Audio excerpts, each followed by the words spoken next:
Okay, good afternoon everyone. So today we'll discuss about the hazard identification and risk assessment. Hazard identification risk assessment किस तरीके से बनाया जाता है, जैसे कि आपके कंपनी में क्या क्या हैजर्ड्स है, उस हैजर्ड्स को आइडेंटिफाई करना है. हैजर्ड को आइडेंटिफाई करने के बाद में रिस्क असेसमेंट कैसे करना है. तो ये सारे चीज़ों का आज हम डिटेल्ड इंफॉर्मेशन देने जा रहा हूँ मैं इस वीडियो में. तो आप लोगों को समझना है कि hazard identification and risk assessment किस तरीके से किया जाता है. समझ गए? So hazard identification and risk assessment which is related to the hazards. What are the hazards in your company? Okay, how the workers are working in a hazardous zone, and what are the preventive measures? What are the preventive measures which you need to apply at the time of like suppose you are working in a confined zone, suppose you are working on top of the height work, okay, working near to the electrical zone. So there are different kinds of hazards: confined space hazard, height work hazard, electrical hazard, machinery hazard. Okay, if you are like working some kind of the machinery which is moving machinery hazards. So there are different kinds of hazards which is related to the work. Okay, if you are working in like in a hot work zone, welding cutting, gas cutting is going on, welding cutting चल रहा है, तो वहाँ पे hot work hazard हो सकता है. So different तरीके के hazards होते हैं. उस हैजर्ड को किस तरीके से आइडेंटिफाई करना है और कैसे रिस्क असेसमेंट को अप्लाई करना है, वो आज हम डिस्कस करेंगे कि पूरा का पूरा रिस्क असेसमेंट टेबल किस तरीके से बनाया जाता है. हैजर्ड को सबसे पहले आइडेंटिफाई करना है, उसके बाद में रिस्क असेसमेंट प्रोसेस वहां पे इंप्लीमेंट करना है. Understood everyone? Yes. So hazard identification and risk assessment. First you need to identify the hazard category. Hazard category and hazard की किस कैटेगरी में है, जैसे कि हॉटवर्क हैजर्ड. हॉटवर्क हैजर्ड है तो आप सभी को पता है कि वेल्डिंग कटिंग, गैस कटिंग, ये सारी चीजें जहाँ जिस भी काम में फ्लेम या ऐसी हॉट स्पार्क्स निकल रहे हैं, तो वो हमारा किस में आ जाता है, हॉटवर्क हैजर्ड में आ जाता है. अगर कहीं पर भी मान लीजिए कि मैनुअल है, एक ही आदमी अंदर जा सकता है और एक ही आदमी ऊपर आ सकता है, मीन्स एक ही समय में एक ही आदमी अंदर जाएगा और ऊपर आएगा, that is what confined space है. कन्फाइंड स्पेस में vessel, tanks, containers, okay, boilers, ऐसी छोटी जगह, ड्रेनेज पाइपलाइन, ये सारी चीजें कन्फाइंड स्पेस में आ जाती है. तो हैजर्ड कैटेगरी एंड हैजर्ड, आपको सबसे पहले ये देखना है कि किस कैटेगरी का हैजर्ड है. सो यहाँ पर हम समझेंगे कि hazard category and hazard. Then दूसरे कॉलम में who might be harm and how, workers किस तरीके से और कैसे. अगर मान लीजिए कि कन्फाइंड स्पेस में जा रहे हैं वर्कर्स, तो कैसे उनको इंजरी हो सकती है और क्या हैजर्ड से उनको प्रॉब्लम हो सकता है. सो सबसे पहले कॉलम में आपको लिखना है hazard category and hazard. Then next column में आपको ये लिखना है who might be harm and how. Risk से हैजर्ड आइडेंटिफिकेशन हीरा बना रहे हो आप, hazard identification and risk assessment. So वहाँ पे आपको डिफरेंट कॉलम्स बनाने हैं, डिफरेंट कॉलम्स में अलग अलग चीजें लिखनी है. तो सबसे पहले कॉलम में आपको ये लिखना है hazard category and hazard. Okay, next column में आपको ये लिखना है who might be harm and how, worker किस तरीके से इंजर्ड हो सकते हैं, वर्कर्स कन्फाइंड स्पेस में जाने के बाद में उनके साथ में क्या क्या हो सकता है, क्या चीजें गलत हो सकती हैं. अगर मान लीजिए कि आप किसी भी वर्कर को कन्फाइंड स्पेस में भेज रहे हो और आपने उस जगह में जहाँ पे आपने वर्कर को भेजा है वहाँ पे आपने गैस टेस्टिंग नहीं की है, तो क्या हो सकता है, वहाँ पे टॉक्सिक गैसेस हो सकती हैं. टॉक्सिक गैसेस की वजह से अगर उन्होंने सेम टॉक्सिक गैस इनहेल की तो उनकी जान भी जा सकती है. Understood? What are you already doing, आप पहले से क्या सेफ्टी फॉलो कर रहे हो, पहले से वहां पे आपने क्या सेफ्टी फॉलो कर रखा है, क्या सेफ्टी प्रोसीजर्स को इंप्लीमेंट कर रखा है.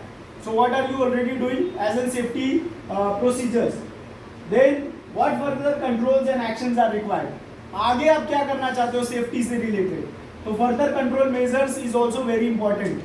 And then the time scale which is for further actions to be completed. So time scale क्या लगने वाला है further actions के लिए. Then responsible person for the job, responsible person कौन है उस job के लिए, उस particular job के लिए responsible person कौन है. And then the last column is remarks. Okay, so this is how you need to go with the hazard category and hazard. Then who might be harm and how, what are you already doing, पहले से आप क्या कर रहे हो, what further controls and actions are required, then time scale for further actions to be completed, and the last column is the responsible person for the job. So in first column we'll identify the hazards. There are different kinds of hazards. तो पहले हम start करते हैं, जो हमारा पहला hazard है that is what confined space hazard. Confined space hazards which is related to the workers entering inside the drainage pipeline. Workers अगर अंदर जा रहे हैं ड्रेनेज पाइपलाइन के अंदर, टैंक्स में जा सकते हैं, वेसल्स में जा सकते हैं, क्लोज्ड कंटेनर्स में जा सकते हैं, और some other areas as well which is related to the manhole. Manhole एक ही इंसान का जगह है जहां पर कि एक ही आदमी जा सकता है और एक ही आदमी ऊपर आ सकता है. ऐसे जगहों को हम लोग कन्फाइंड स्पेस हैजर्ड कहते हैं. कन्फाइंड स्पेस हैजर्ड में when workers entering in a drainage pipeline, other workers कौन कौन किसको हो सकता है, हु माइट बी हार्म में. आप लोग को ये समझना जरूरी है कि who might be harm and how में उस कॉलम में आपको ये देखना है कि किस वर्कर को हो सकता है प्रॉब्लम. तो यहाँ पर आपको ये समझ में आ रहा है कि workers entering in a drainage pipeline, मतलब जो वर्कर अंदर जाने वाले हैं उन वर्कर्स को प्रॉब्लम हो सकता है. और किसको हो सकता है, दूसरे वर्कर्स, अगर उनके साथ में कोई सपोर्टिव वर्कर्स जा रहे हैं तो, या फिर स्टाफ्स, या फिर दूसरे स्टाफ्स, जो स्टाफ दूसरे जा रहे हैं अंदर चेकिंग के लिए, इंस्पेक्शन के लिए.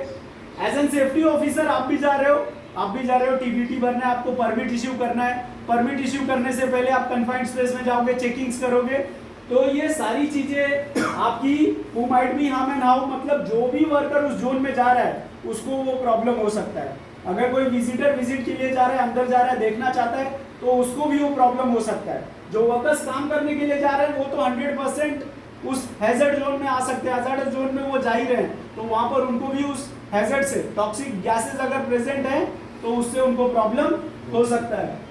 समझ गए? So that is what who might be harm and how. ये कॉलम में आपको ये लिखना है कि किस वर्कर को किस तरीके से प्रॉब्लम हो सकता है. Then third column is what are you already doing. आप पहले से क्या फॉलो कर रहे हो, क्या सेफ्टी फॉलो कर रहे हैं. सो अगर किसी भी वर्कर को कन्फाइंड स्पेस में भेज रहे हो आप, तो वहां पे सबसे पहले आपको ये देखना है कि सफिशिएंट एयर सप्लाई होना चाहिए. अगर मान लीजिए कि वो बिना ब्रीदिंग अपैरेटस के जा रहे हैं, तो क्या वहाँ पे एयर वेंटिलेशन है, क्या उस जोन में जो भी पिट है, जो भी टैंक्स है, उसके अंदर हवा जाने का कोई रास्ता है, कोई चांस है जहाँ पे फ्रेश एयर जा सके. तो आपको सबसे पहले ये देखना है कि sufficient fresh air it should be supplied. Then अंदर जा रहे हैं, कन्फाइंड स्पेस में जा रहे हैं, तो वहाँ पे लाइटनिंग सिस्टम भी होना चाहिए ताकि वो काम कर सके आसानी से.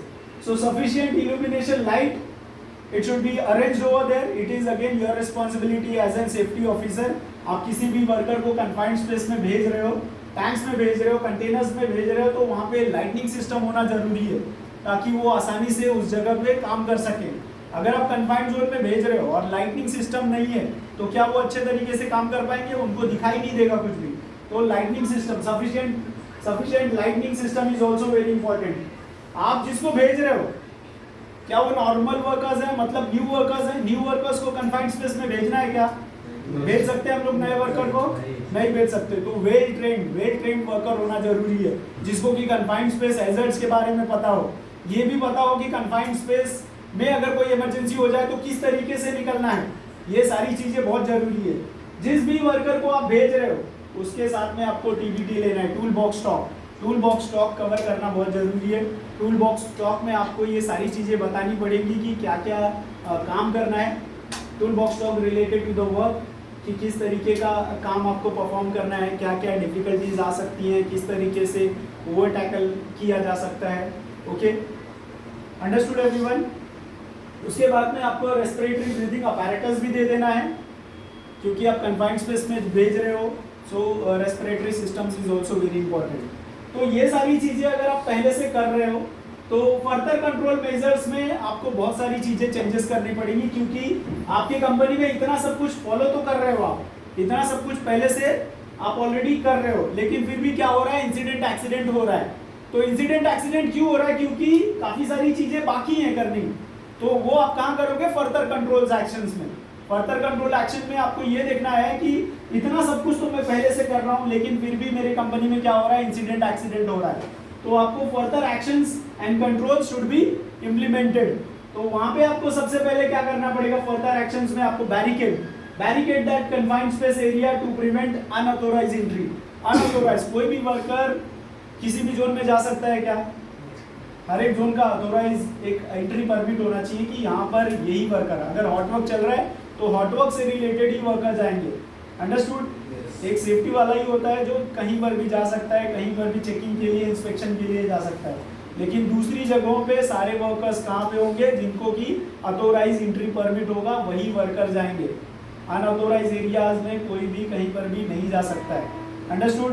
तो कोई भी काम कर रहे हो तो barricade that confined space area, prevent unauthorize entry, then procure multi gas detectors and perform gas testing. आपको गैस डिटेक्टर्स लेने हैं। गैस डिटेक्टर्स लेने क्यों जरूरी है? क्यों लेना जरूरी है? क्योंकि अंदर किसी को भी आप भेज रहे हो तो उसमें टॉक्सिक गैसेस हो सकती है, पॉइजनस गैसेस हो सकती है। तो जब आप गैस डिटेक्टर अंदर डालोगे तो आपको वहाँ पे ऑक्सीजन लेवल पता चल जाएगा कि यहाँ पे कितना ऑक्सीजन लेवल प्रेजेंट है। क्या यहाँ पे H2S जैसी जहरीली गैस है, हाइड्रोजन सल्फाइड गैस क्या इस कंटेनर के अंदर है, टैंक्स के अंदर है? ऐसा तो नहीं कि आपने वर्कर्स को भेज दिया और वहाँ पे H2S प्रेजेंट है, 10 ppm 20 ppm, उनकी जान भी जा सकती है। समझ गए? सो आपको गैस डिटेक्टर डालना है कन्फाइंड स्पेस में, देखना है ऑक्सीजन लेवल कितना है, अदर पॉइजनस गैसेस हैं या नहीं है। Understood everyone? सो आपने मल्टी गैस डिटेक्टर्स डालना है, गैस टेस्टिंग करनी है। उसके बाद में अगर आपने यहाँ पे पहले से आपने परमिट नहीं फॉलो किया तो आपको परमिट सिस्टम भी फॉलो करना है। Permit to work is very important. Understood? कोई भी काम शुरू होने से पहले आपको परमिट इश्यू करना है, परमिट प्रॉपर तरीके से भरना है। परमिट आप इसी जोन में, इस एरियाज में ही जब आप टीबीटी लेते हो उसके बाद में ही आपको परमिट इश्यू कर देना चाहिए। परमिट इश्यू करने के बाद में आपको रेस्पिरेटरी सिस्टम उनको देना चाहिए, जैसे SCBA है, सेल्फ कंटेंट ब्रीदिंग अपैरेटस। किसी भी कन्फाइंड स्पेस में जा रहे हो आपको सबसे पहले first you need to wear the SCBA set. It is very important if you are going in confined zone, tanks, containers, vessels, wherever you are going in a confined zone, first you need to wear the BA set. Understood? Breathing apparatus is very important. It will save your life and you can work in a normal way. Safely आप काम कर सकते हो अगर आपने breathing apparatus पहना हुआ है तो। So permit to work system भी follow करना है, permit issue करना है। परमिट कौन इश्यू करेगा? कोई भी सेफ्टी वाला होगा, वो जाएगा वहाँ पे चेकिंग करेगा, इंस्पेक्शन चेकलिस्ट लेगा and then it will check each and everything. Oxygen level कितना है, ओके, H2S है या नहीं है, अदर पॉइजनस गैसेस हैं या नहीं है, सारी चीज़ों को फॉलो करते हुए जो भी आप काम करने जा रहे हो उस काम के रिलेटेड और कितना रिस्क हो सकता है। क्या अंदर आप वेल्डिंग कटिंग करोगे तो उससे क्या होगा? धुआं फैलेगा तो और भी ऑक्सीजन लेवल डाउन हो जाएगा। So as an safety officer you need to check each and everything. Then और भी क्या करना है? Purchase tripod kit for rescue purpose. Tripod kit आपने नहीं खरीदा है तो आपको ट्राइपॉड किट भी खरीदना है रेस्क्यू के लिए। And then time scale for further actions to be completed. अब यहाँ पे इतनी सारी चीजें आप कर रहे हो तो आपको टाइम स्केल भी देखना है कि चीजें कितनी जल्दी आप मंगा सकते हो। जैसे कि बैरिकेडिंग करना है तो बैरिकेडिंग के लिए आपको रॉड्स वगैरह मंगाने होंगे ताकि उस एरिया को प्रॉपर बैरिकेड कर सको आप। तो बैरिकेड करने के लिए चीजें आप मंगाओगे तो 1 से 2 वीक लग सकता है। देन मल्टी गैस डिटेक्टर्स आपको प्रोक्योर करना है, मार्केट से खरीदना है। तो आपको सबसे पहले डिटेक्टर्स का प्राइस चेक करना होगा कि कहाँ पर आपको सस्ता मिल जाएगा। So it will take around like 1 month quotation वगैरह मंगाओगे आप लोग, फिर गैस डिटेक्टर्स मंगाओगे। सो यहाँ पे टाइम स्केल भी देखना है कि कितना जल्दी हो सकता है उतना जल्दी आप मंगा लो गैस डिटेक्टर्स वगैरह। So it will take around like 1 month. Then permit system is very important as an safety officer. अगर आपके कंपनी में सेफ्टी ऑफिसर नहीं है तो काम कैसे चल रहा है? सेफ्टी ऑफिसर नहीं है तो परमिट सिस्टम नहीं फॉलो हो रहा होगा। सो बेटर कंपनी मैनेजमेंट को हायर करना पड़ेगा सेफ्टी ऑफिसर। देन वहाँ पे टीबीटीज, परमिट टू वर्क, ये सारी चीज़ें फॉलो होंगी। तो इन सब में शायद 1 से 2 वीक चला जाए। Purchase tripod kit for rescue purpose. Tripod kit मंगाना है तो अगेन आपको कोटेशन वगैरह मंगाना पड़ेगा मार्केट से और इसमें भी 2 से 3 वीक चला जाएगा। Now who is responsible for the job? अलग अलग जगह पे अलग अलग लोग रिस्पॉन्सिबल हैं। जैसे कि बैरिकेड आप कर रहे हो तो वहाँ पे कौन हो सकता है रिस्पॉन्सिबल पर्सन? बैरिकेडिंग के लिए साइट सुपरवाइजर या साइट इंजीनियर, साइट सुपरवाइजर जो भी वहाँ पे मेन है। Then 1 month procure multi gas detectors आप प्रोक्योर करना चाहते हो तो आपको परचेस मैनेजर के पास जाके आपको बोलना पड़ेगा कि हमें डिटेक्टर चाहिए। तो परचेस मैनेजर वहाँ पे जो भी परचेस करना होगा he will check, okay. And then site engineer he will implement. Site engineer या साइट सेफ्टी ऑफिसर, यहाँ पे सेफ्टी ऑफिसर साइट इंजीनियर दोनों भी परमिट सिस्टम के लिए जिम्मेदार हैं। वही परमिट सिस्टम वगैरह इश्यू करेंगे, issue and receive. And then purchase करना है अगेन ट्राइपॉड किट वगैरह, तो again purchase manager. So this is how you need to make the hazard identification and risk assessment method you need to apply. Okay, और remarks में आप यहाँ पे देख सकते हो कि ये सारी चीजें करने के बाद में क्या वो हैजर्ड अभी भी, मतलब उस हैजर्ड के वजह से अभी भी इंसिडेंट एक्सीडेंट हो रहा है क्या? अगर इंसिडेंट एक्सीडेंट हो रहा है तो वो हैजर्ड क्या है? ओपन है। और अगर इतनी सारी चीजें करने के बाद में हैजर्ड नहीं है, इंसिडेंट एक्सीडेंट नहीं हो रहा है, तो वहां पे आप रिमार्क में क्लोज लिख सकते हो। Understood everyone? तो रिमार्क्स में आपको ये देखना है कि अगर इतना सब कुछ करने के बावजूद भी इंसिडेंट एक्सीडेंट हो रहा है, तो आपको फर्दर कंट्रोल एक्शंस में और भी कुछ इंप्लीमेंट करना पड़ेगा। जब आप यहाँ पे और भी कुछ इंप्लीमेंट करोगे और सारे सिस्टम्स, अब जैसे कि इतना सब कुछ करने के बाद में अगर फिर भी इंसिडेंट एक्सीडेंट हो रहा है, तो आपको कन्फाइंड स्पेस एरियाज में आपको हाईली ट्रेन्ड पर्सन भेजने पड़ेंगे, जिनको कि 6 साल 7 साल का एक्सपीरियंस है वेल्डिंग कटिंग का, उन लोगों को भेजना पड़ेगा। Well trained highly experience person, 1-2 साल वाले के एक्सपीरियंस को भी नहीं, जिनको और भी ज़्यादा एक्सपीरियंस है। क्योंकि अगर इंसिडेंट एक्सीडेंट लगातार हो रहा है तो सुपरवाइजर्स को भी भेजना पड़ेगा, एक सेफ्टी ऑफिसर को भी जाना पड़ेगा with life line, with BSET proper. Understood everyone? So इस तरीके से हम लोग hazard identification and risk assessment method को अप्लाई कर सकते हैं, और इस तरीके से पूरा हैजर्ड का टेबल हम लोग बना सकते हैं। HIRA hazard identification and risk assessment method इस तरीके से अप्लाई किया जाता है। Understood everyone?